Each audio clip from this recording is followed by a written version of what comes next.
para todos os meus irmãos aqui do templo e da sua casa também, que está assistindo pelas redes sociais. Hoje nós vamos aprender sobre o ensinamento desse Jesus único, desse Jesus que é o nosso mestre, o Alfa e o Ômega, aquele que falava palavras de vida eterna. Estamos estudando o livro de Mateus, estamos na terceira lição. A lição hoje tem bastante assunto, mas a gente vai tentar abordar aquilo que eu achei ali pela sequência da lição mais relevante. E mais um conselho meu para você. Pegue o capítulo de Mateus do 5 ao 7, que é o Sermão do Monte, depois na sua casa, e devore ele. Coma mesmo a palavra. Mergulhe fundo, porque ali tem muitos tesouros, muitos ensinamentos. Esta lição de hoje teria que ser uma lição de um trimestre inteiro, de tanta riqueza que tem, né? Mas hoje o Espírito Santo vai ministrar ao meu, seu coração aquilo que Ele quiser. E depois eu sugiro que você mergulhe nas páginas da Bíblia na sua casa e devore, alimente mais um pouquinho, que eu sei que vai ser muita bênção para você. O texto áureo diz assim: bem-aventurados os humildes de espírito, porque deles é o reino dos céus. A verdade prática: os que são de Cristo integram o reino dos céus e precisam cumprir um padrão mais elevado nas relações humanas, o que é somente possível através do Senhor Jesus. A leitura bíblica está em Mateus 5, versículo 1 ao 20. Vamos fazer a leitura? Mateus 5, versículo 1 ao 20. Diz assim a palavra do Senhor: E Jesus, vendo a multidão, subiu a um monte, e assentando-se, aproximaram-se dele os seus discípulos. E abrindo a sua boca, os ensinava, dizendo: Bem-aventurados os pobres de espírito, porque deles é o reino dos céus. Bem-aventurados os que choram, porque eles serão consolados. Estava chorando ali. O louvor toca, né? E eu, quando eu choro, começa a escorrer tudo quanto é lado. Então, os irmãos não reparam, não. Vamos voltar, depois você edita aí, viu? Bem-aventurados os mansos, porque eles herdarão a terra. Bem-aventurados que têm fome e sede de justiça, porque eles serão fartos. Bem-aventurados os misericordiosos, porque eles alcançarão misericórdia. Bem-aventurados os limpos de coração, porque eles verão a Deus.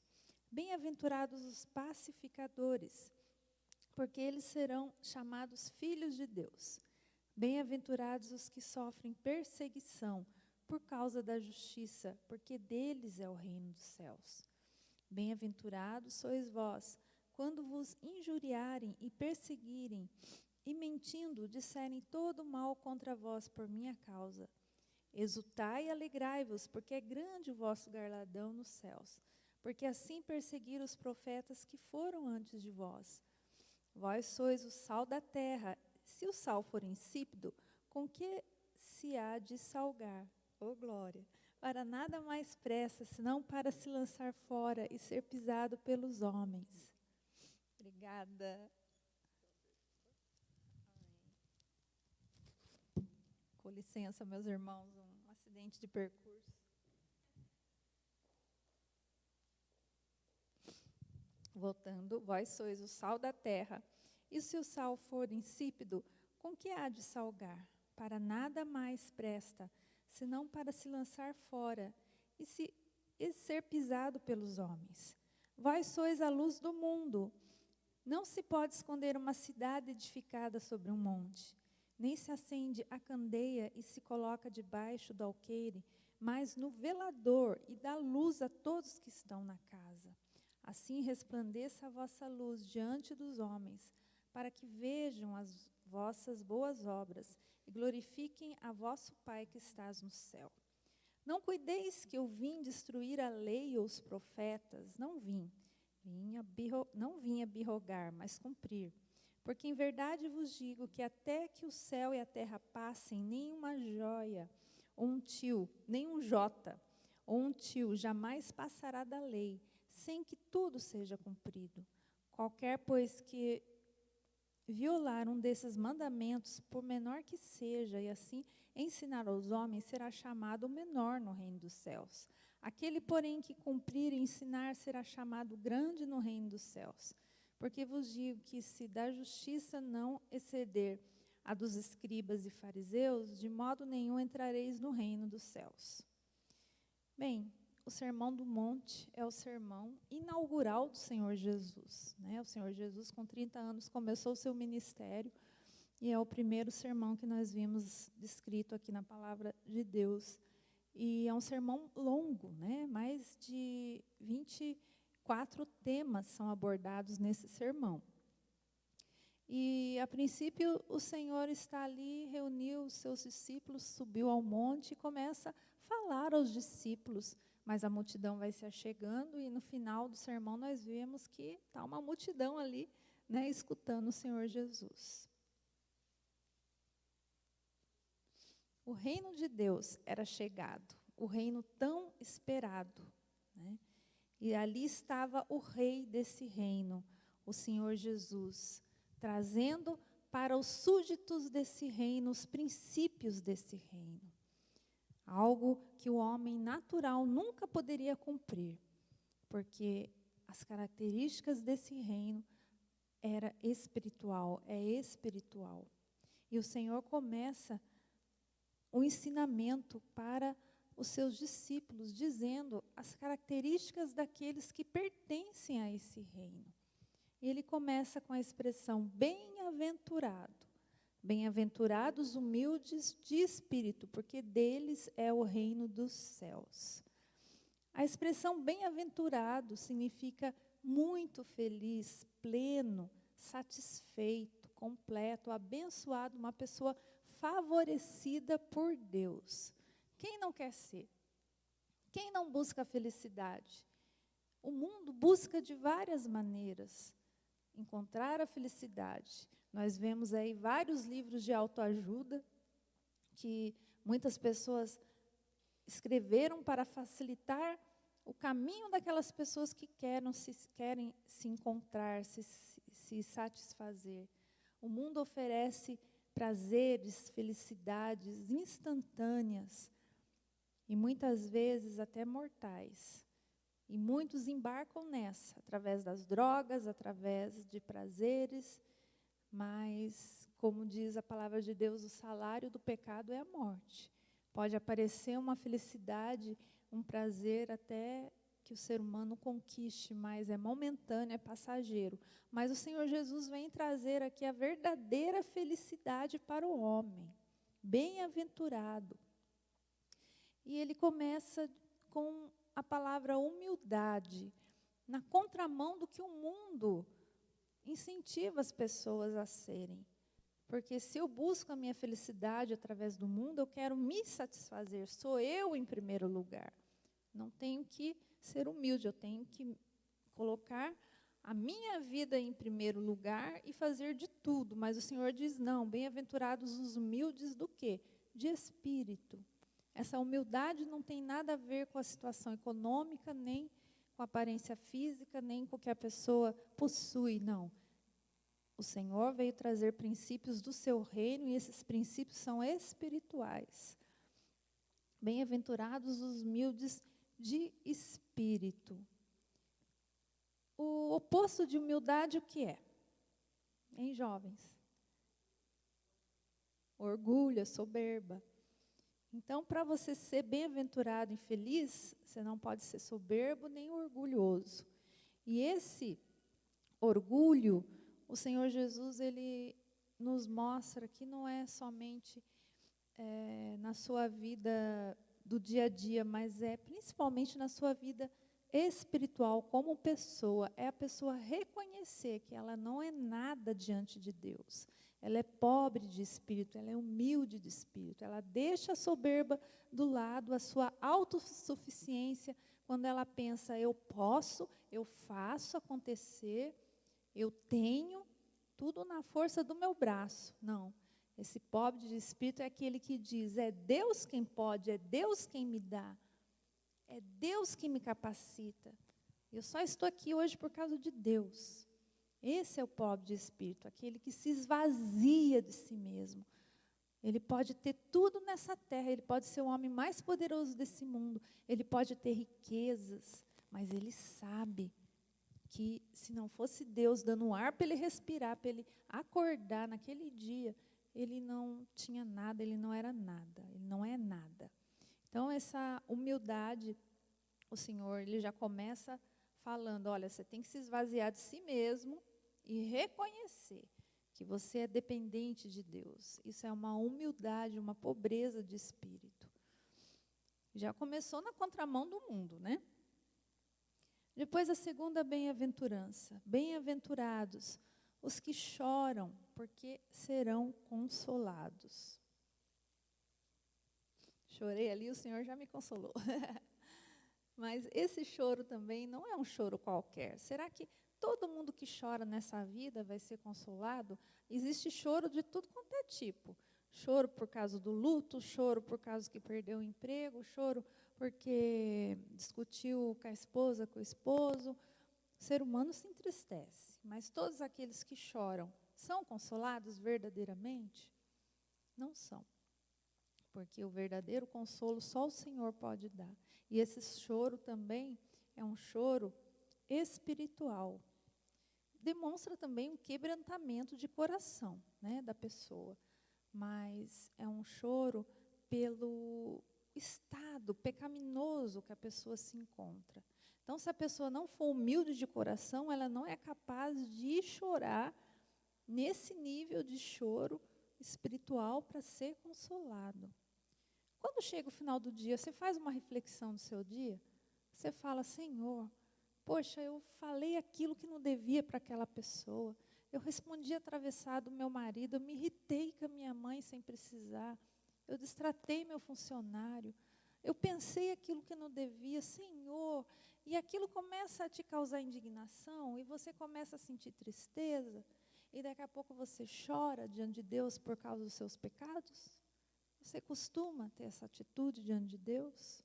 Chorar pelos seus pecados? Só de pensar na santidade do nosso Deus e naquilo que nós somos, como diz o apóstolo Paulo, que nós somos miseráveis, né? Miseráveis, homem que sou. Não faço o bem que quero, mas o mal que não quero faço, né? Miserável homem que sou, quem me livrará o corpo dessa morte? Poxa, Senhor, eu não queria ter falado aquilo e falei, o mal que eu não quero eu fiz, me perdoa. E se derrama diante do Senhor, é um choro pelos seus pecados e também consegue se condoer pelo estado pecaminoso das outras pessoas. É intercessor pela salvação das almas, se importa quando uma pessoa está desviando dos caminhos do Senhor. Não é uma pessoa insensível, ela chora diante do Senhor. E esse choro só é capaz se ela for humilde de coração, se ela se esvaziar e reconhecer o seu estado pecaminoso e pedir perdão ao Senhor. E quando nós recebemos o perdão do Senhor, o que acontece? Alegria invade o nosso coração, né? Quem já experimentou estar na presença do Senhor em quebrantamento e depois sentiu aquela alegria que veio do céu como uma rajada, porque ele aceitou o seu pedido de perdão. Eu tive um tio que se converteu, ele estava com câncer, e depois ele faleceu, e eu tive com uma outra tia minha, ela falou assim, o seu tio, nos últimos dias dele, era só alegria. Ele aceitou Jesus uns dias antes, e a mulher dele disse que depois era só alegria, mesmo antes da morte. É o consolo do choro, do arrependimento que o Senhor traz aos corações do ser humano. É na contramão do mundo também, porque o mundo não quer saber de choro, o mundo quer saber só de alegria. Mal eles sabem que o choro de quebrantamento diante do Senhor, Ele consola. Qualquer tipo de choro também do crente vai ser consolado, né? Nós temos, graças a Deus, nós temos um diferencial, que é o Espírito Santo conosco. A gente pode estar passando qualquer tribulação. A gente pode estar no meio do luto e o Senhor nos consola. Eu me lembro que quando meu paizinho estava descendo a tumba lá no cemitério, eu levantei minha voz e falei, aleluia, glória a Deus, Senhor, porque meu pai foi salvo. E ali eu chorei de alegria. E assim, o crente é consolado. O choro dele não é em vão. Essa é uma bem-aventurança, né, que o mundo não entende, mas só pode usufruir, só pode ter essa característica aquele que realmente nasceu de novo. Bem-aventurados mansos, porque eles herdarão a terra. O que é ser manso? É ser covarde? É ser passivo? É deixar as coisas acontecerem só para não criar confusão ou não criar nenhum atrito? De maneira nenhuma. Imagina uma época em que Israel estava esperando um Messias guerreiro, um Messias que viesse com exército, com armas, para destronar Roma e levantar novamente Israel como nação. Quando eles escutaram Jesus falar, bem-aventurados os mansos, imagina o impacto que não foi, né? Ué, mas o que será que ele está querendo dizer? Como se Jesus falasse assim, eu não vim instituir um reino da maneira que vocês pensam, com armas, com exército, não. Nós vamos conquistar o coração dos homens, e isso é de uma maneira espiritual, porque não adianta elevar a nação de Israel, conquistar o mundo inteiro e a alma deles se perderem, né? Não adianta o homem conquistar o mundo e perder a alma. Mas o Senhor diz, né, que os mansos, eles herdarão a terra. Então, o que é ser manso? Manso, na realidade, é aquele que tem domínio de si mesmo. É uma coisa de dentro para fora. Isso nos faz lembrar do fruto do Espírito. Então, manso é uma atitude interior. E só é manso aquele que tem domínio próprio. Aquele que é paciente e longânimo.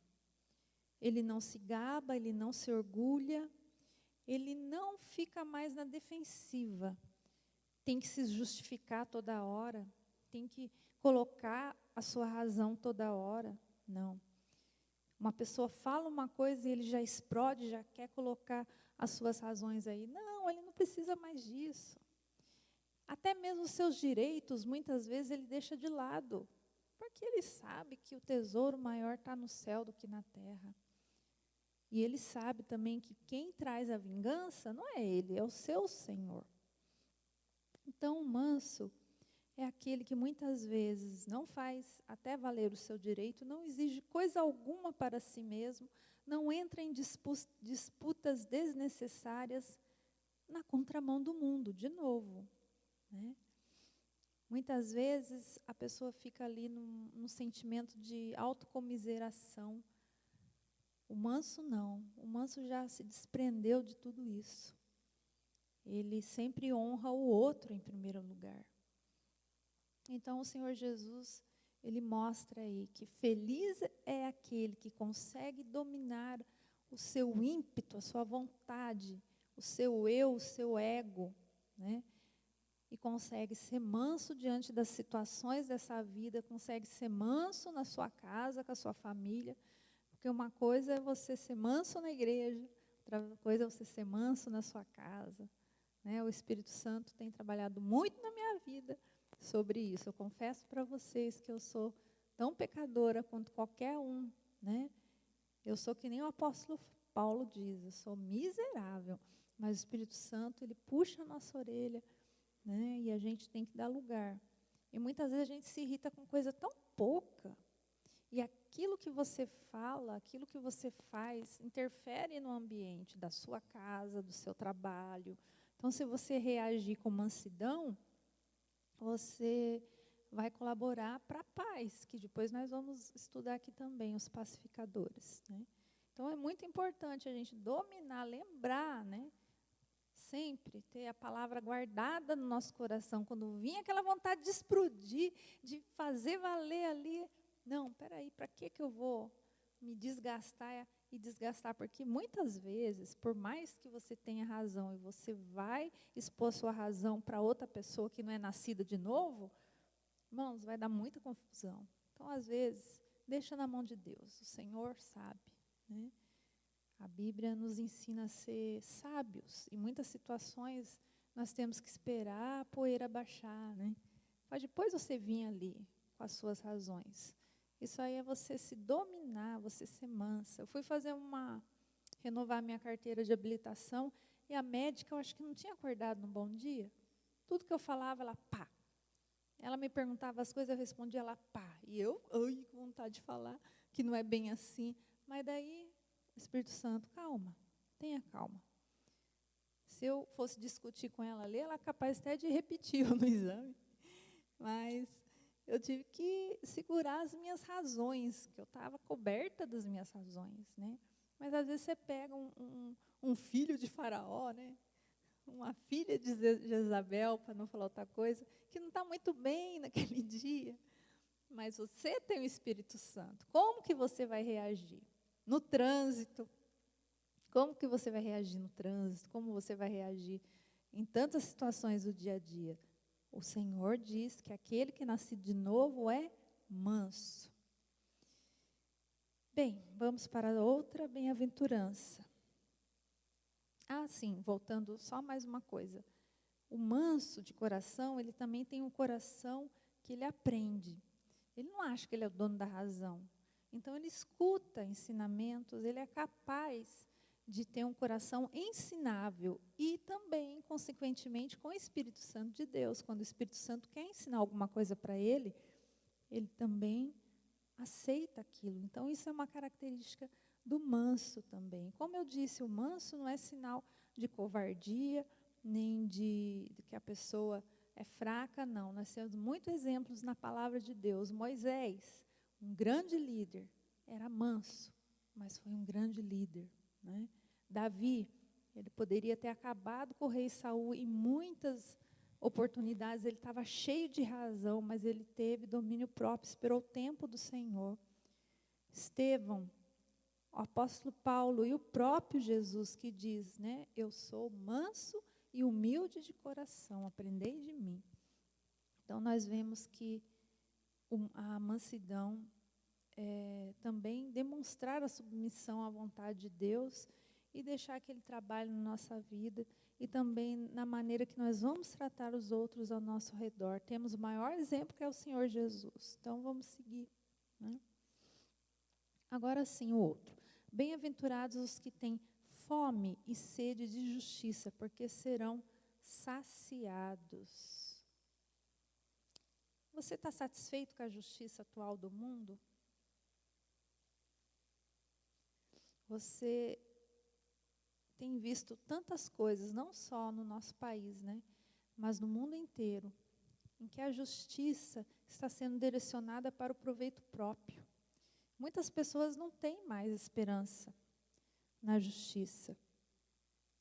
Eu vi na televisão esses dias uma moça sendo entrevistada e ela falou assim, eu não acredito mais na justiça, porque ela estava esperando uma resposta, mas demorou tanto que prescreveu. E ela ficou a ver navios, né? Então, essa é a justiça humana, falha, comparada como a Bíblia diz, como trapo imundo. Então, será que todos aqueles que têm fome e sede da justiça do homem serão saciados? Não serão saciados, porque ela é falha. Ela é até um instrumento de Deus, que muitas vezes funciona assim, né? A maioria das vezes nós vemos aí que funciona, mas ela é corrompida, porque o ser humano, ele, né, com a corrupção do seu coração, muitas vezes ele vai exercer a justiça de uma maneira errada.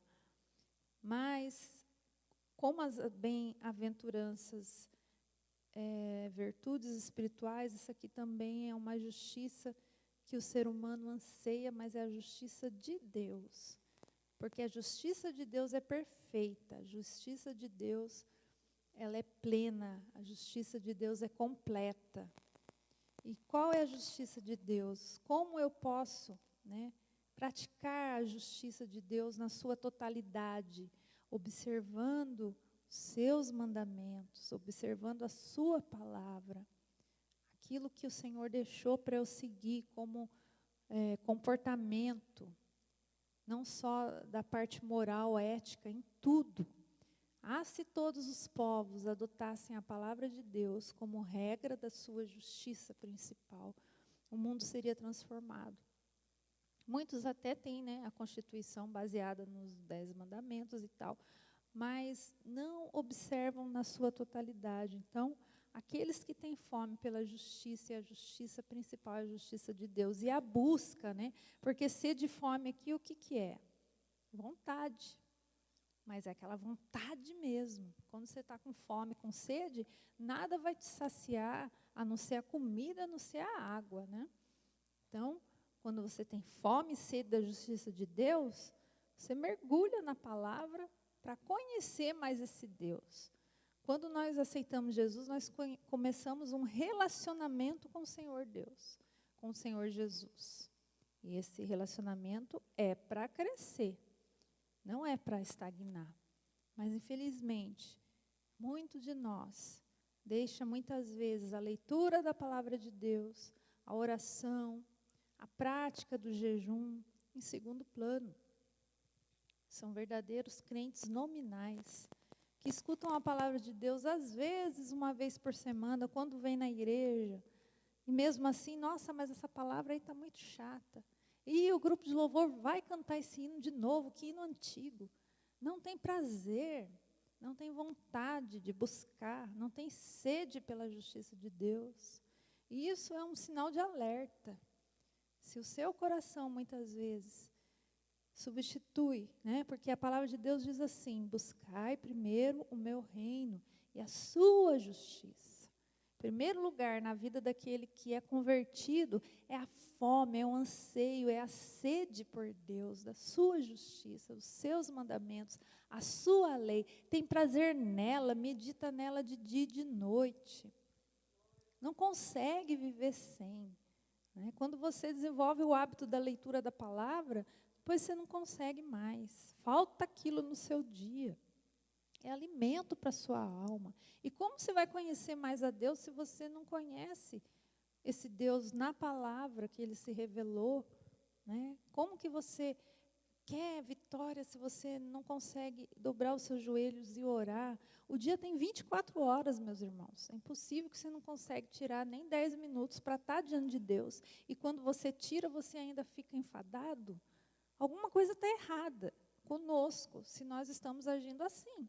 Temos que rever nossos conceitos, nossos valores, porque o crente regenerado, ele tem fome e sede de justiça. Tem fome e sede de Deus. Então, temos realmente que rever os nossos conceitos e valores, o nosso dia a dia, se nós estamos crescendo no relacionamento com Deus, ou se nós paramos, se estamos só no leite, temos que ir para alimento mais sólido. E nada substitui o seu devocional com Deus, a leitura da palavra, Espírito Santo, o autor da Bíblia ali com você, te revelando. Por isso que eu disse, pega esses capítulos aqui depois em casa, dos 5 ao 7, e mergulha, porque tem muito tesouro, muito, muito tesouro escondido, que Deus só revela para aquele que se entrega de coração. Você deixa aquilo que é de lado, que muitas vezes não vai te edificar, por uma verdade eterna, que vai abençoar a sua vida, vai te confrontar, vai te ajudar a seguir nesse mundo que está tão caído, que busca a felicidade em todas as coisas, mas despreza a leitura do manual que o Senhor deixou para nós, para as nossas vidas, que tem o segredo da felicidade. Né? Então, essa é uma questão que nós temos que reavaliar na nossa vida, se realmente estamos tendo sede e fome da justiça de Deus. Bem-aventurados os misericordiosos, porque alcançarão misericórdia. Misericórdia, a palavra quer dizer compaixão, ter compaixão pelo sofrimento e a dor dos outros.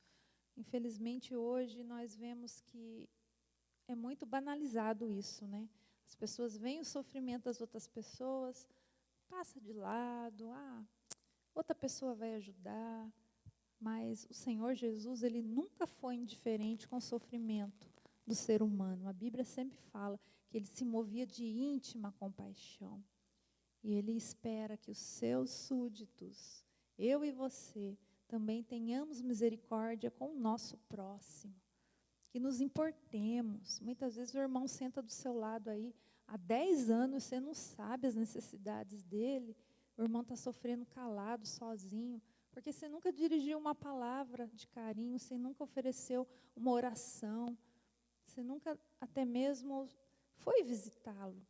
Hoje nós estamos em um período difícil, mas antes da pandemia, como era o seu dia a dia? Tantas visitas que poderia ser feito por você aqui no asilo, né? Mas você preferiu ficar em casa, assistindo uma televisão, ou cuidando dos seus próprios interesses. É falta de misericórdia, de se colocar no lugar do outro. E o Senhor nos chama a ter um coração misericordioso, porque, primeiro, Ele tem misericórdia de nós. E as suas misericórdias são a causa de nós não sermos consumidos. E a sua misericórdia libera perdão para nós. E dentro da misericórdia também tem o exercício de nós perdoar uns aos outros. Quando eu ofereço perdão, eu estou sendo misericordioso com o meu irmão. Eu estou libertando ele do jugo da culpa. Endurecer o coração e não ofertar perdão é não reconhecer tudo aquilo que o Senhor fez por nós e faz, dia após dia, porque nós também não somos pessoas fáceis. Só eu e o Senhor é que me conhece. Então, por que eu vou me sentir superior ao meu próximo e vou reter perdão? Temos que também exercer o perdão, e isso é ser misericordioso. Bem-aventurado os limpos de coração, porque verão a Deus. O que suja o coração do homem? O pecado. E um coração cheio de pecado, um coração sujo, não verá a Deus. A palavra de Deus diz assim: segui a paz com todos e a santificação, sem a qual ninguém verá a Deus. Sem a santificação, sem a pureza de coração, ninguém verá a Deus. Não podemos nos enganar, né?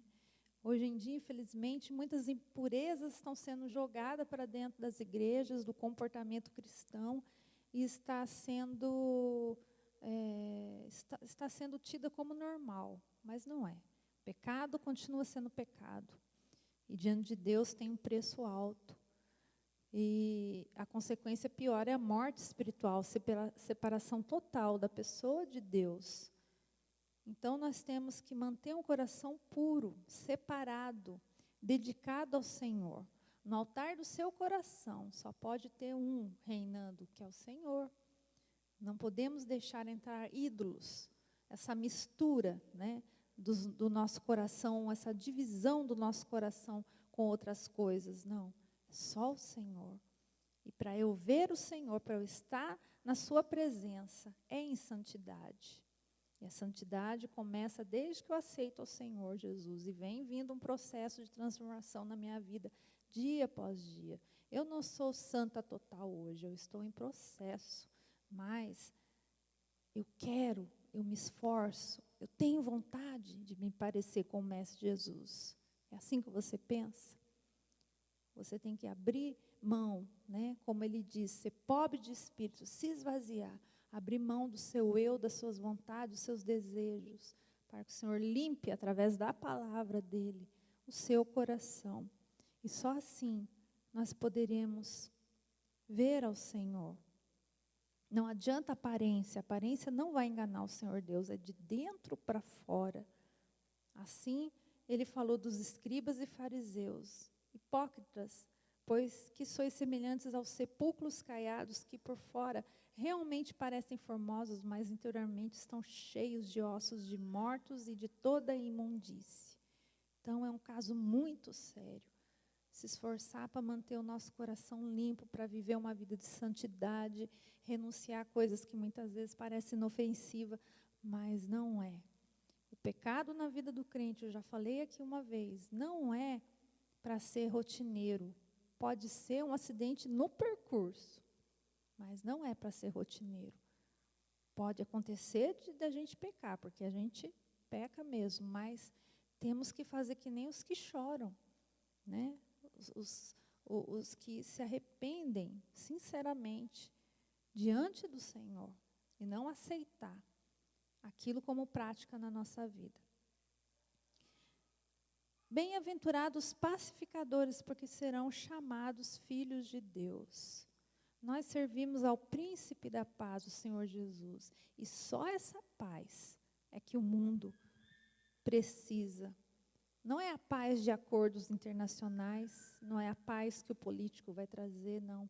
Porque ela pode até prevalecer por um tempo, mas depois a corrupção do pecado, a maldade do coração do homem, coloca tudo a perder. Mas eu e você, como igreja, servimos ao príncipe da paz e podemos ofertar a verdadeira paz que esse mundo precisa. Por isso nós precisamos ser pacificadores. Primeiro eu recebo a paz de Jesus no meu coração e exalo essa paz. Você tem sido pacificador, você tem sido conciliador, ou você tem colocado fogo na fogueira? Ou você tem levado fofoca, você tem levado intriga?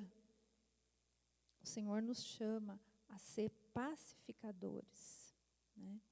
Porque Ele é o príncipe da paz. Temos que ter cuidado com as nossas palavras, aquilo que não for para edificar, aquilo que não for para ajudar. Muitas vezes você pode até saber algo de algum irmão, mas para que você vai jogar aquilo para outra pessoa? Isso não é ser pacificador. Vai orar por ele, né? Vai ajudá-lo em oração. Então, muito daquilo que a gente faz, a gente pode trazer paz para o ambiente, ou pode trazer guerra dentro da nossa casa, de pais com filhos, de maridos com esposas, de irmãos com irmãos. Paz, pacificação. Daí entra também você ser manso. Para que você vai querer entrar em peleja toda a vida? Não. Coloca o outro em honra. Se humilhe, seja humilde, que o Senhor, Ele vai te recompensar.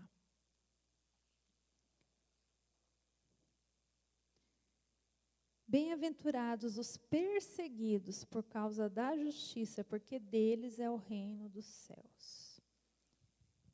O sistema desse mundo é totalmente contrário ao reino dos céus. Então não poderia acontecer outra coisa mesmo. Se até o Senhor Jesus foi perseguido e levado em morte de cruz, os seus discípulos, Ele já advertiu que seriam. Mas são felizes aqueles que assim acontece na vida dele. Muitos sofrem uma perseguição que até ceifa a vida deles, né? Estevão, outros mártires aí, o apóstolo Paulo. E nessa atualidade também, muitos cristãos perdendo a vida por amor à justiça, por amor ao nome de Deus. Mas, na realidade, é eles que são felizes, o Senhor diz. Porque se você está sendo perseguido, é sinal que você realmente é um crente convertido. Agora, se está tudo bem com você, se nunca na escola você sofreu uma rejeição, mas você se amoldou ali ao comportamento da classe. Se por acaso no seu trabalho, quando eles se reúnem para contar piada suja, eles não ficam incomodados com a sua presença, mas você ainda participa, alguma coisa está errada. Você, muitas vezes, só com a sua presença, esse povo se incomoda. E por isso que te persegue, porque você revela o pecado deles. O crente, né, com as suas virtudes, com a bem-aventurança, ele incomoda o outro a tal ponto que muitas vezes ele até vai parar de pecar para não pecar perto de você.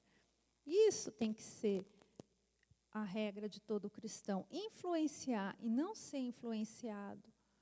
Então, muitas vezes você vai ser perseguido no trabalho mesmo, você não vai ser promovido, porque você é crente, você incomoda. Às vezes você não sabe, nossa, a pessoa não vai com a minha cara, mas não, é alguma coisa espiritual, porque está incomodando ali a luz e as trevas. Eu tinha um chefe que eu ficava triste, ele tratava todo mundo muito bem, mas na hora de ter o relacionamento comigo, Era aquela dureza, né? E o que eu podia fazer? Eu vi que o negócio era espiritual. Eu comecei a orar pela vida dele, mais ainda, né? E quando ele foi embora, eu tive a oportunidade de chegar e abençoar ele com umas palavras de Deus. Ele abaixou a cabeça para me escutar. Poderoso aqui na cidade, pensa numa pessoa poderosa, mas teve que escutar algo de Deus. Se eu tivesse com o meu coração, né, magoado, né, cheio de mimimi, me tratou mal a vida toda, só porque eu fui crente, não, eu vou lá abençoar esse homem, ele vai sair daqui com o recado que Deus quer que eu dê para ele. Porque a perseguição que eu sofri da parte dele foi espiritual, então, glória a Deus por isso. Eu estava sendo diferente no meu ambiente, assim eu e você temos que ser. Muitas vezes a pessoa aceita Jesus e a perseguição dentro de casa. É o marido ou a esposa que rejeita, porque é aquele confronto do sistema do mundo com a nova criatura agora. Isso é esperado, isso acontece. Então, seja feliz, porque você está sendo verdadeiramente crente. É realmente na contramão do mundo. Como que eu posso ser feliz se eu vou até ser levado à morte? Né? O apóstolo Paulo estava ali no corredor da morte. Mas o que nós aprendemos? Que nada pode nos separar do amor de Cristo, nada. O Paulo e Silas na prisão, né, a lição traz esse exemplo. Lá, mesmo perseguidos, mesmo no meio de tanta dor, eles estavam regozijando e louvando a Deus. Muitos crentes entram em depressão, né, porque está sendo perseguido no serviço, no trabalho ou alguma outra área da sua vida. Mas não fique não. O Senhor Jesus está com você. Vai ter uma recompensa para você no céu. Continue. Muitas vezes aquele que te persegue, o Senhor trata com ele. Você não precisa se justificar, você não precisa, fica na mansidão. Tem uma frase que diz assim: cuide da sua piedade, da sua vida espiritual, que Deus cuida da sua reputação. Muitas vezes você não precisa ir ali na sala do chefe se justificar. Aquele que te acusou, o Senhor trata com ele. Comigo aconteceu assim. Um dia eu estava tão triste por causa de tanta calúnia, e eu sabia a pessoa que tinha feito isso. Eu queria ir na sala do chefe e falar: não é assim, é assado. Mas daí, na minha agenda, abriu essa frase que eu tinha notado de uma pregação: cuide da sua piedade, que Deus cuida da sua reputação. O Espírito Santo falou: fique quieta. Não passou muito tempo. Essa pessoa que queria que eu fosse embora acabou sendo expulsa ali da repartição por causa de comportamentos ilícitos. E quem ficou ali por mais de 2 anos até aposentar fui eu. Eu não precisei falar nada, eu não precisei. Deus trabalhou por mim. Então, no meio da perseguição, você não está sozinho, o Senhor está cuidando da sua vida. E tudo isso, né, que nós vemos nas bem-aventuranças, causa um impacto no mundo. E esse impacto é como o sal e como a luz. O Senhor Jesus continua no sermão. Qual é a função do sal? É preservar, é dar sabor, é impedir que apodreça a carne, um alimento. E a igreja está no mundo justamente para impedir o avanço, né? A podridão do pecado. Como eu disse, às vezes o crente está na sala de aula ali, os colegas querem fazer alguma coisa, mas não fazem, porque se incomoda com a presença dele. Né? Ele está sendo sal, ele está preservando ali o seu ambiente. Então, o sal, ele tem essa função, e o crente é comparado com o sal, para preservar, para dar sabor, para fazer a diferença. E o Senhor fala também: vós sois a luz do mundo, né? Não, que resplandeça a vossa luz diante dos homens. Então, a luz é para brilhar, a luz é para clarear, é para guiar, é para esclarecer. Onde tem luz, as trevas têm que sair. Então, não é para a sua luz ser tímida, pequena, é para você brilhar mesmo, meu irmão, minha irmã. Para você deixar essa luz brilhar, porque essa luz vem de Jesus. Ele é a luz do mundo, mas ele falou que você também é a luz. Você reflete a luz dele. Né? Então, num ambiente desse mundo que está em trevas, nós somos a luz e trazemos as boas novas de Cristo. No ambiente de podridão que está se deteriorando por causa do pecado, nós somos o sal que ainda consegue preservar alguma coisa nessa terra. Eu e você, como igreja, temos que modificar o ambiente. E como? Através das nossas obras. Que obras são essas? As bem-aventuranças. Sendo humilde, manso, pacificador, tendo sede e fome de justiça, praticando a palavra de Deus. As bem-aventuranças vão fazer que nós sejamos aquilo realmente que o Rei Jesus espera dos seus súditos. E assim nós podemos impactar a nossa geração. Muitos, infelizmente, nós vemos acontecer aí no nosso dia, muitos seguidores de Jesus que, em vez de influenciar, eles são influenciados, e em vez de ser um destaque positivo, servem de escândalo. Então, realmente, nós vemos que eles nunca foram regenerados, porque o verdadeiro discípulo do Senhor, ele diminui para que o Senhor possa crescer. Primeiro o Senhor, depois ele. E tudo que ele faz é para honrar o Senhor Jesus. O Senhor Jesus segue aqui também falando sobre a oração. Ele dá ali o modelo de oração. Depois os irmãos podem meditar mais, né? E o destaque da lição aqui, que na oração tem o pedido de perdão, como eu já disse. Como que nós vamos, né, receber o perdão de Deus se nós não perdoamos? Isso é uma coisa muito séria. Eu passei a minha vida toda com uma mágoa muito grande no meu coração do meu pai, que nem eu sabia. Só ali nos últimos, os 45 minutos do segundo tempo da vida dele, o Senhor me deu a oportunidade de eu reconciliar com ele ali no leito de hospital. Bem, perdi um tempo muito grande, mas isso me serviu para eu não errar mais, para saber que o nosso coração é enganoso, que tem coisas lá que a gente tem que pedir para o Espírito Santo trazer à luz nos nossos relacionamentos para a gente consertar enquanto é tempo.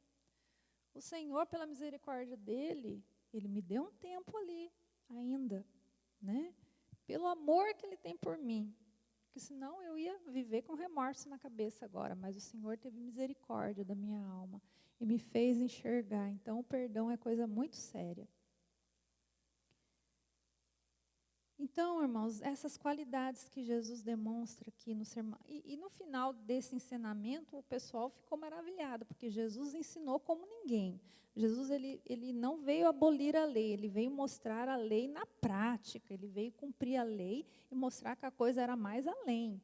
Amar os inimigos, né? Não cobiçar, não jejuar e nem orar para se aparecer, porque os escribas e fariseus faziam tudo ao contrário. Né? Então, o Senhor Jesus, com essas palavras, ele impactou ali, e a multidão realmente viu que ele falava com autoridade. E essas qualidades que ele descreveu nas bem-aventuranças não são impossíveis de praticar. Por quê? Porque o próprio Senhor Jesus tinha no seu caráter todas essas bem-aventuranças, e assim ele espera que todos nós tenhamos. Ele espera que nós sejamos mansos, humildes, pacificadores, pobres de espíritos, que tenhamos sede e fome da justiça de Deus. Como que você recebe essas qualidades? Você acha estranho? Ou você acha, não, isso não é para mim, não, eu posso fazer metade disso. Se você está pensando dessa maneira, alguma coisa está de errado na sua vida cristã. E hoje é tempo de você reavaliar. Hoje é tempo de você voltar ao primeiro amor. Hoje é tempo de você ver aonde você caiu e voltar às primeiras obras. O novo convertido tem aquela fome, aquela sede de buscar Deus, de ser transformado. E Deus, ele vai levar o novo convertido num patamar alto, cada vez mais, se ele perseverar. Mas muitos de nós, na caminhada cristã, chega um momento que começa, né, a achar que não é bem dessa maneira, chama para uma oração, chama para uma convocação do jejum.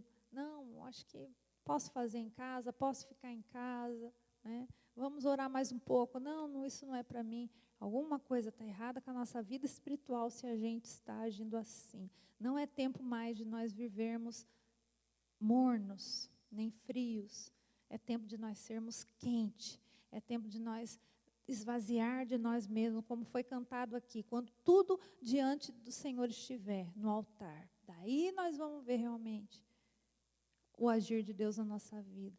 Então hoje, com essa lição, eu creio que o Senhor nos convida a fazer uma reflexão da nossa prática da vida cristã, se essas qualidades da bem-aventurança estão sendo destaque na nossa vida ou não, se realmente nós já nos esvaziamos e estamos deixando o Senhor trabalhar em nós dia após dia. Não que vai ser da noite para o dia, não.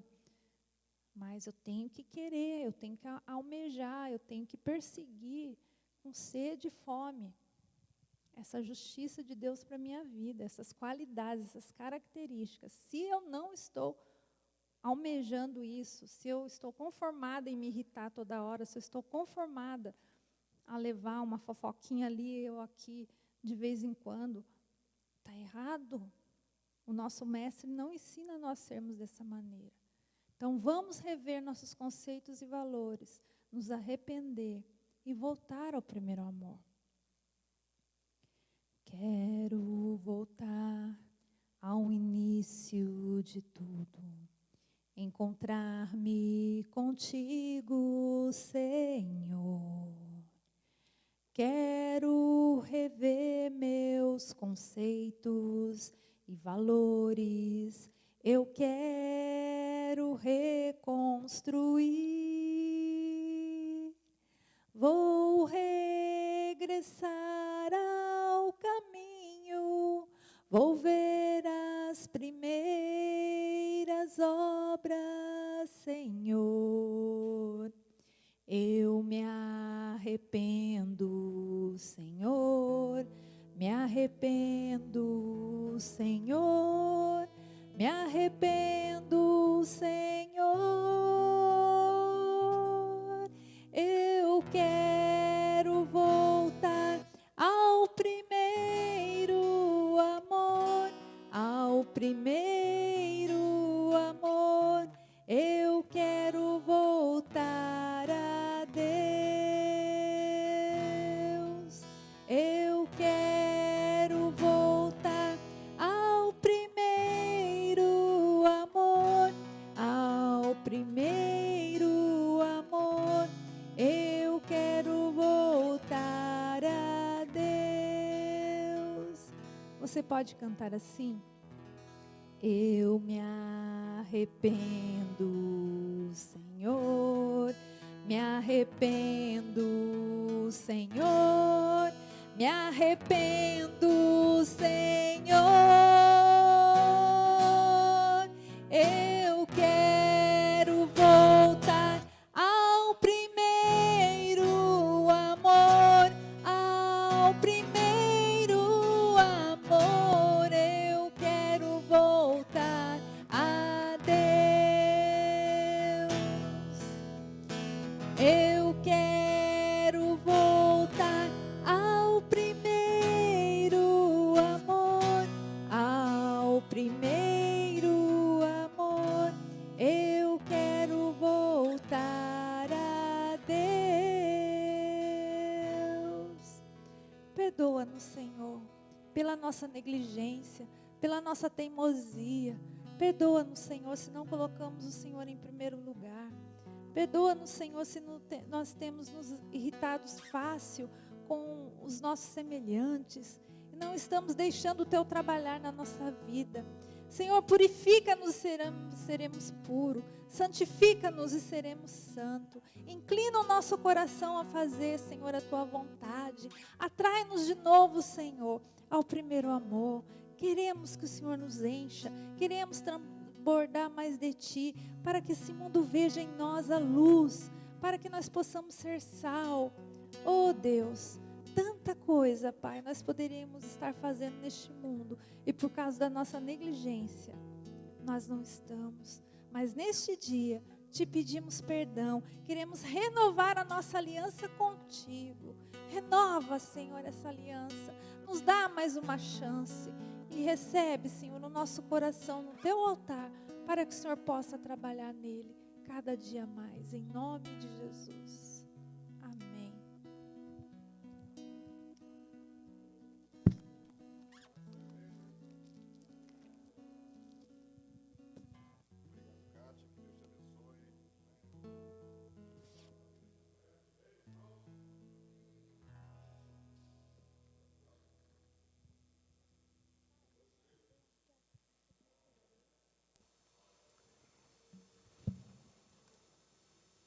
Um, dois.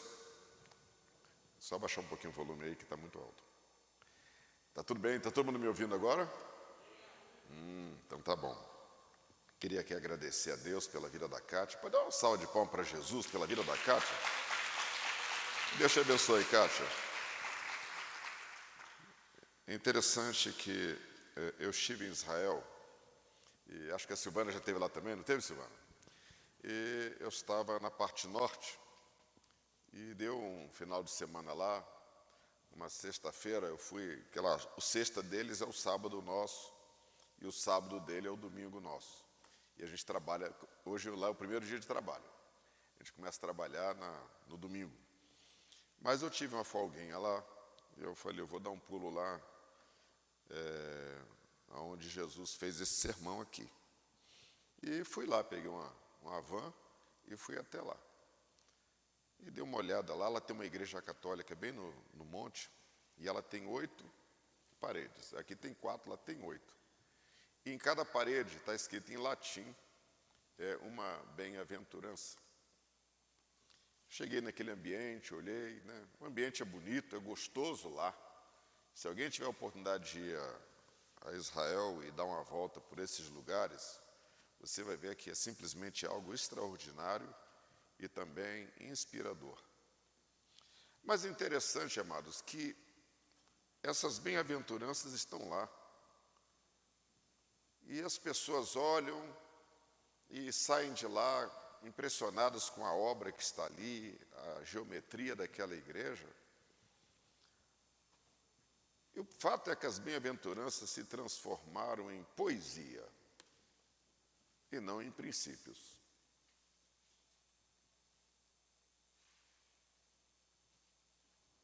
Poesia. Então as pessoas acham bonito, mas a aplicabilidade é extremamente baixa. E como é que a gente sabe disso? É como vivem os cristãos, inclusive dentro das igrejas. Por que será que nós não manifestamos o que está aqui? Porque Jesus começa o seu ministério, e aqui é o começo do ministério de Jesus, ele mostra como o reino de Deus funciona. E parece que nós não estamos muito interessados como o reino de Deus funciona. Porque se a gente quiser entender isso, são os capítulos 5, 6 e 7 do livro de Mateus. Daí para frente, tudo é consequência. Daí para frente não tem novidade. Eu falo sempre, você quer conhecer o homem, a família, a sociedade, você vai no livro de Gênesis, capítulos 1, 2 e 3.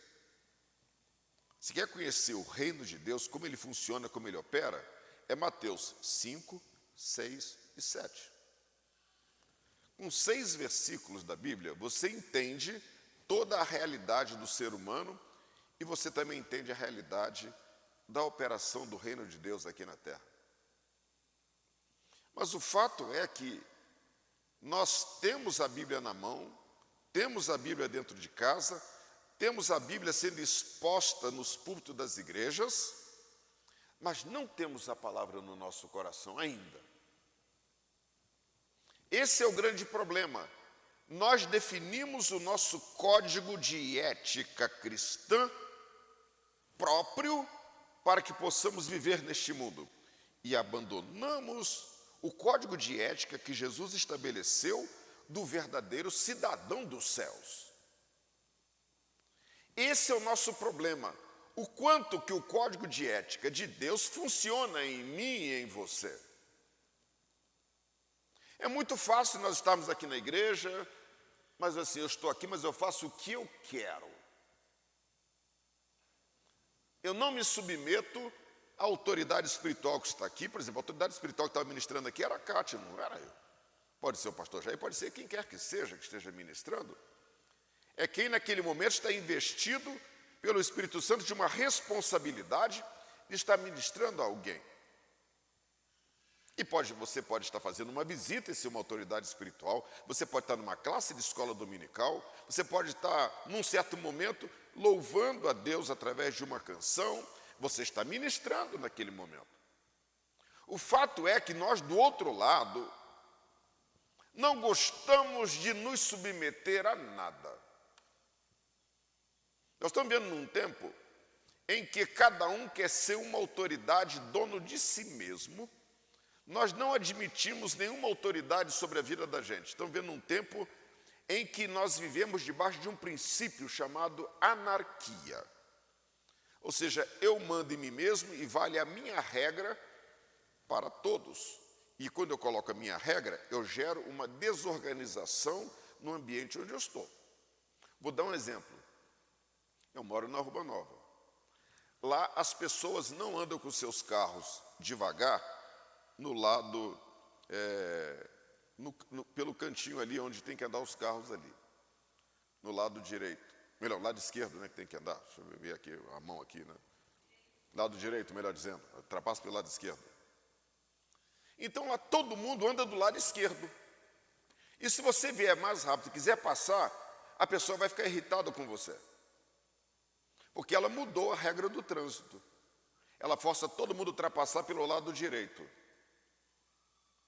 Consequentemente, como ela mudou para ela acha que tem que ser assim, ela mudou todo o ordenamento do trânsito em volta dela. É interessante isso, amado. Então, o que significa isso? Eu não me submeto a uma ordenação social. Ou seja, quer andar de um jeito, ou seja, uma regra, eu não me submeto. Ninguém quer submeter a nada. Vou dar um exemplo. Vivemos numa democracia. Frágil, doente, mas é uma democracia. E a democracia diz o seguinte, a maioria, não é isso? Ela determina a direção do todo. Só que no nosso caso aqui, a minoria não aceita ser governada pela maioria.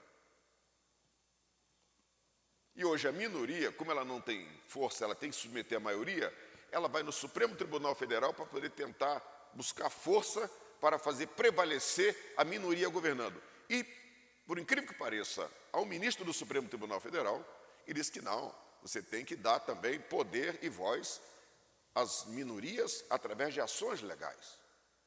Ou seja, você quebrou o princípio democrático. Porque ninguém quer se submeter a nada. E o problema acontece quando os cristãos não querem se submeter à palavra de Deus. Por isso que nós temos muitos problemas conjugais. Porque o marido não se submete à palavra e a esposa também não. E os filhos também não. Então você passa a ter casas potencialmente conflituosas.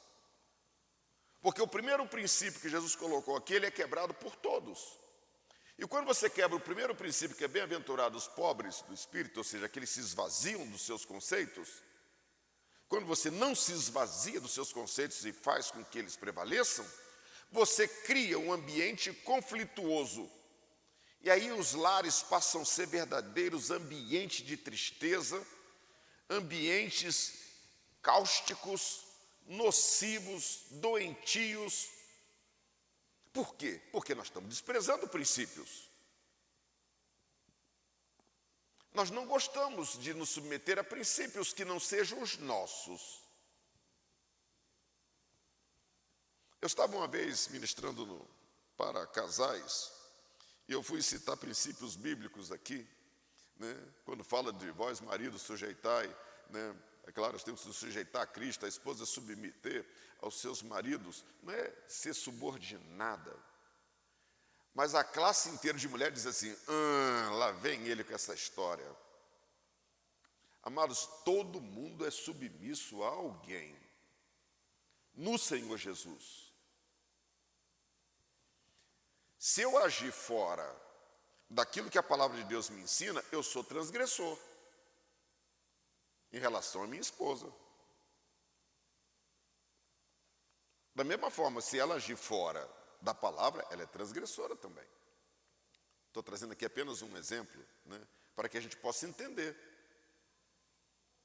Então eu não posso invocar um princípio humano imperfeito, que traz desajustes dentro da minha casa, na minha vida, na minha igreja, no meio onde eu vivo, em detrimento de um princípio da palavra de Deus. Por que esses princípios estão aqui? Porque Jesus, ele está nos ensinando valores que estão na vida dos cidadãos dos céus. Então Jesus está mostrando que o cidadão do céu, ele tem esses valores. Aquele que tem a cidadania celestial, eles vivem esses valores aqui. A cidadania humana, ela implica em eu estar observando uma série de valores. E eles estão previstos em lei. E eu tenho que observar a lei. Porque a lei existe exatamente para poder disciplinar o nosso comportamento dentro da sociedade. Porque se não tem lei, como diz o latim, sed lex, dura lex. Ou seja, sem lei, dura lei. Porque cada um faz o que quer. Então a sociedade ela é movida a leis. E espera-se que todos os cidadãos se submetam aos princípios legais. Então, por exemplo, eu não posso dar uma festa na minha casa em que eu perturbe meu vizinho. Porque eu estou quebrando um princípio. Eu não estou respeitando o silêncio do outro. Então, eu estou colocando, meus amados, que para eu ser cidadão, o que é o cidadão? É aquele que tem conexão, a palavra cidadão vem de cidade. É aquele que tem ligação com a cidade. Ligação em termos de obrigações, para depois ele ter direitos. Então esse é o cidadão, é aquele que tem obrigações. Não é só pagar os impostos, é não jogar papel no chão também. É respeitar o outro, é respeitar as leis, é respeitar a lei de trânsito. Enfim, né? É um conjunto de normas que orienta o nosso comportamento para eu dizer que eu sou cidadão. Então, ser cidadão significa aqueles que cumprem obrigações para depois terem direitos. Mas nós vivemos num mundo em que nós, como cidadãos, queremos ter direitos e não queremos ter deveres. Queremos ter direitos, mas não queremos ter deveres. Interessante isso. Imagina, por exemplo, você nunca contribuiu para a Previdência. Aí vai chegando ali 50, quase 60, vou ver se tem uma aposentadoria para mim. Você não cumpriu as suas obrigações. E você quer direitos. Veja só, veio a pandemia, veio o auxílio emergencial.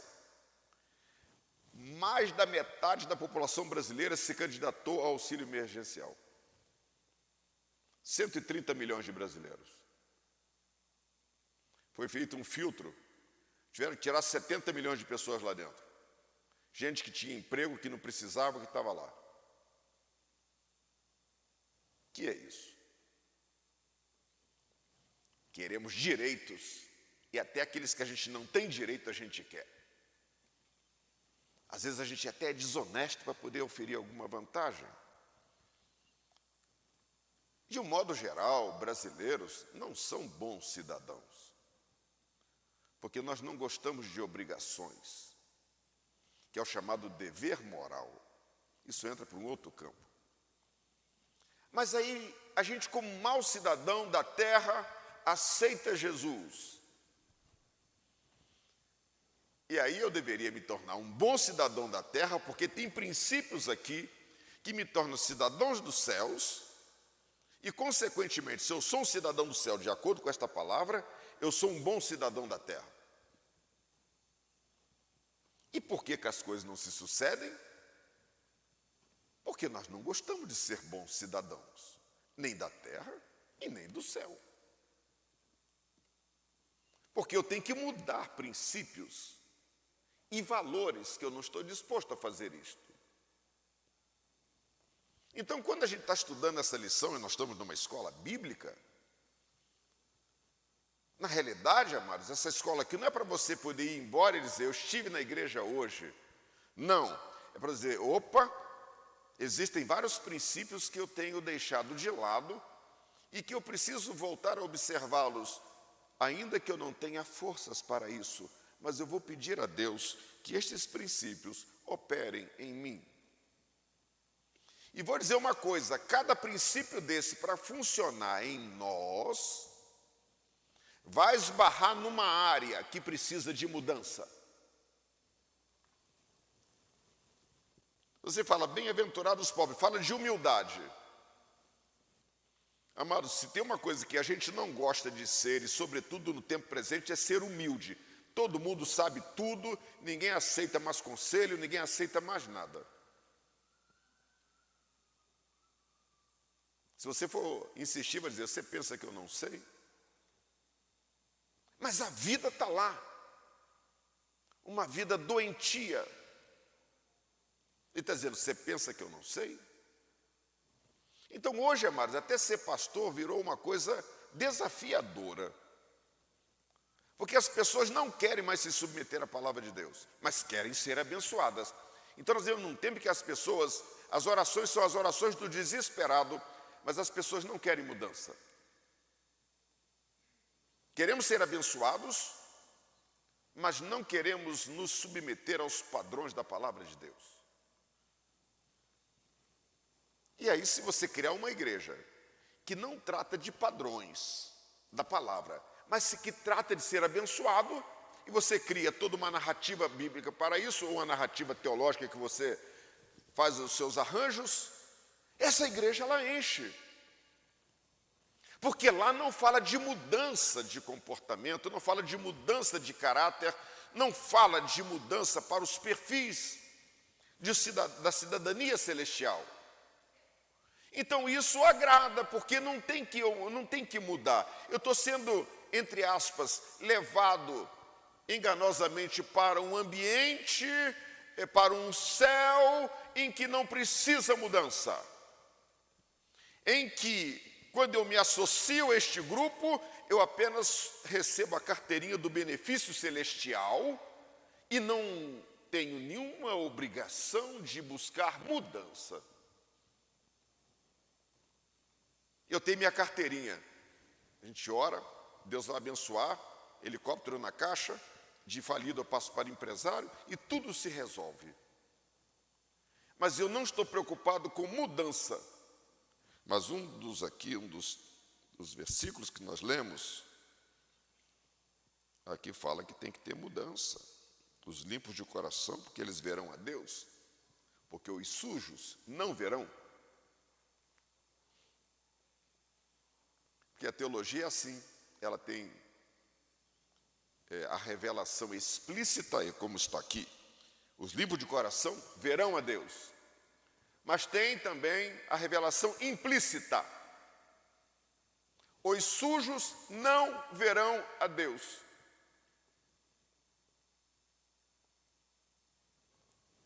E ainda tem as declarações excluídas, que não é o caso aqui. Então, meus amados, fiquemos com essa palavra.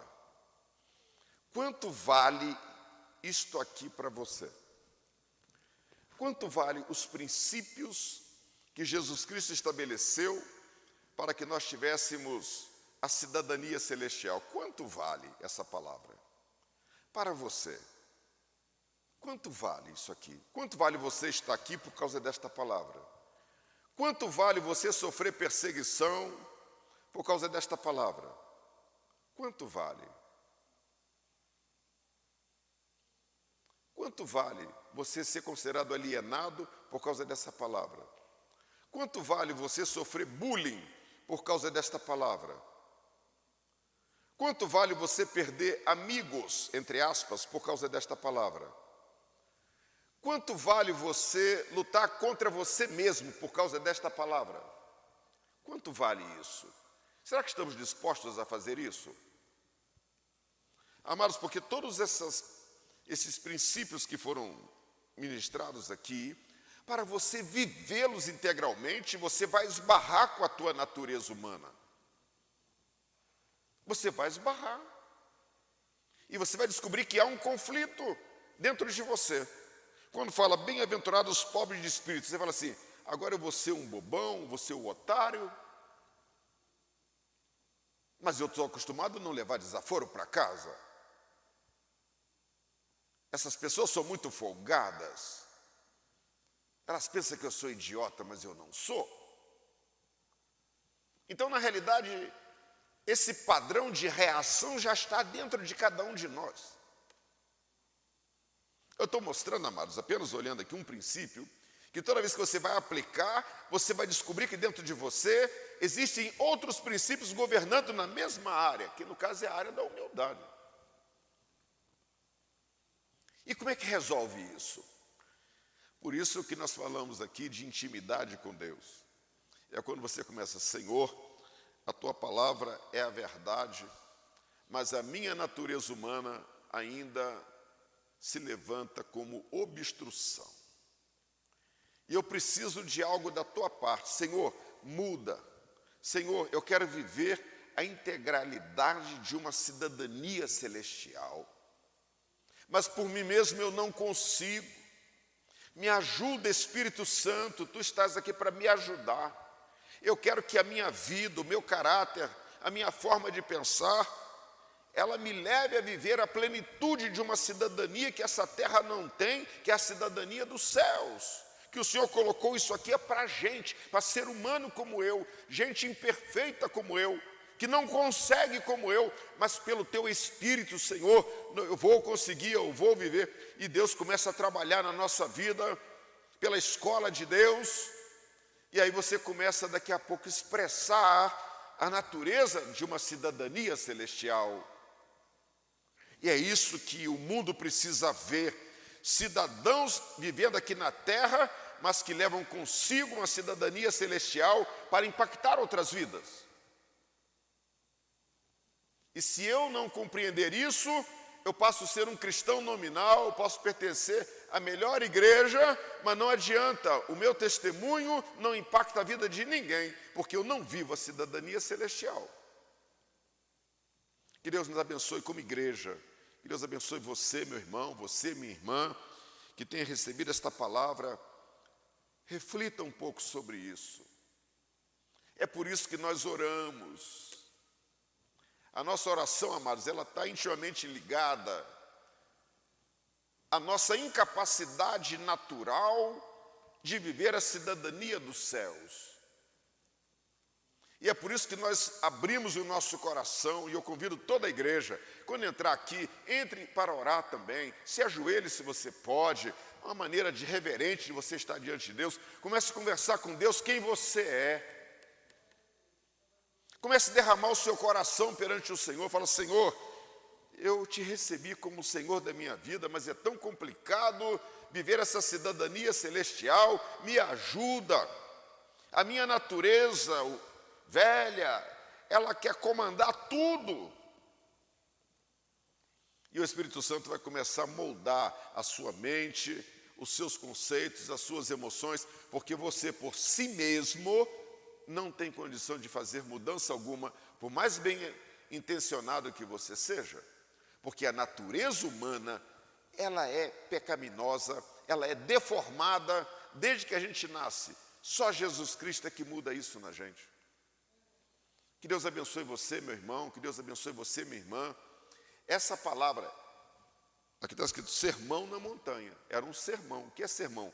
É uma palavra que é liberada para instruir as pessoas acerca da verdade. E essa palavra é para instruir você acerca da verdade de um verdadeiro cidadão dos céus. Deus quer que você seja um verdadeiro cidadão, que você, minha irmã, seja uma verdadeira cidadã dos céus, mesmo nas horas mais complicadas, mais angustiantes da sua vida. Mesmo quando você estiver passando pelas aflições mais difíceis, manifeste a cidadania dos céus. Meu irmão, manifeste a cidadania dos céus. Nas provações mais intensas, manifeste a cidadania dos céus. Às vezes a gente chora, às vezes diz, Deus, eu não vou aguentar. A pessoa diz, na minha escola todo mundo aguenta. E todo mundo sai transformado na outra ponta.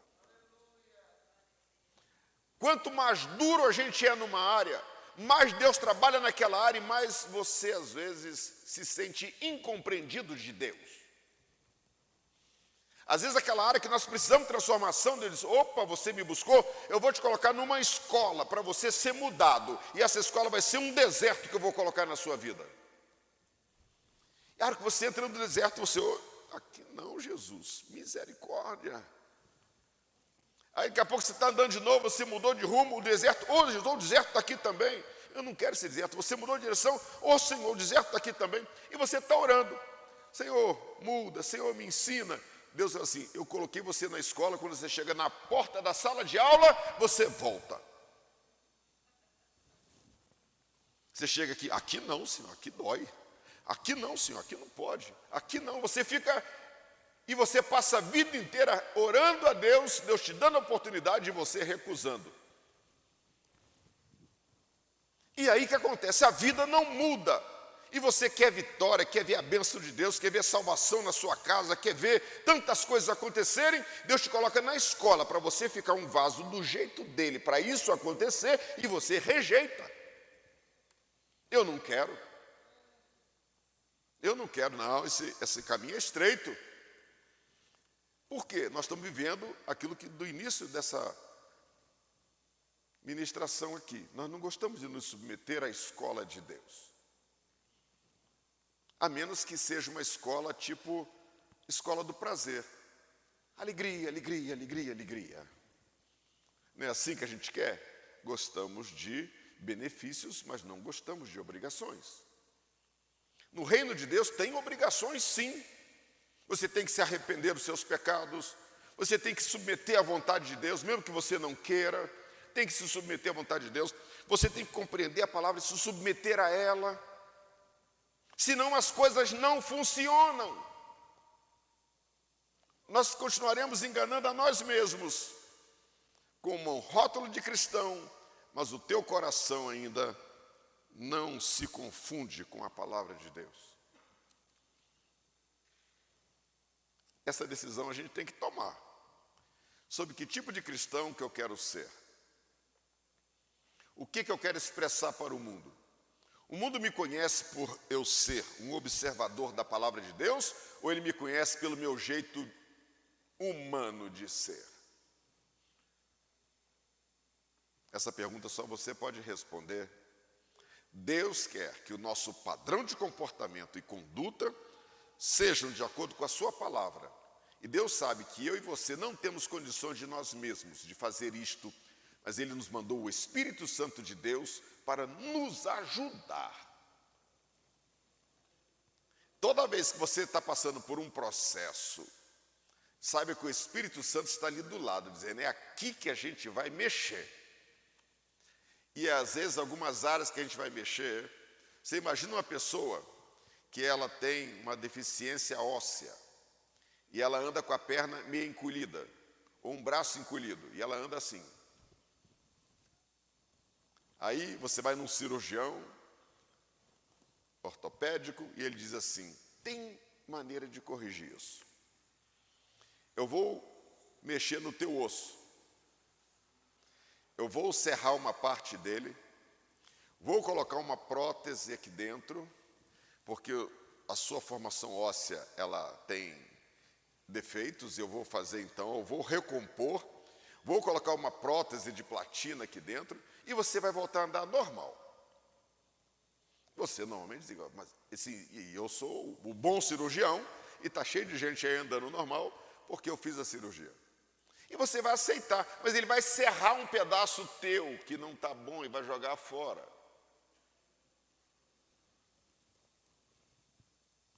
E você aceita isso. E é uma serra elétrica mesmo, ele vai chegar lá, vai abrir, aí vem com a serra elétrica, ele vai cortar os pedaços e vai introduzir ali um outro com parafusos e tal, e você vai ter que aceitar isso para você poder andar normal. É isso que Deus quer fazer. Tem certas coisas de nós que tem que passar pelo processo de Deus, que a gente vai ter que jogar fora para o novo de Deus entrar na gente. Amém, igreja? Vamos ficar de pé, vamos agradecer a Deus. Leve essa palavra no seu coração.